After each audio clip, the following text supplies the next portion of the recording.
Hey everyone, welcome back to Apps Academy. Do you want to give your Signal app a fresh new look?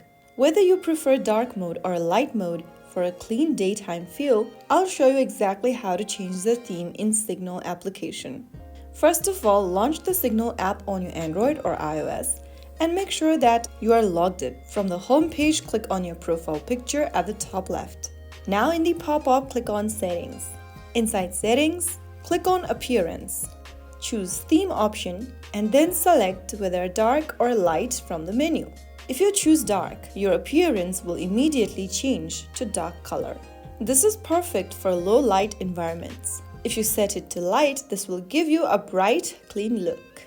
If you click System, then this will match your phone's system theme on your Signal app as well. Simply tap on one of the options that you prefer, and that's how you easily change your theme on the Signal application using your mobile device. If you found the video helpful, don't forget to like, share, and subscribe to the channel.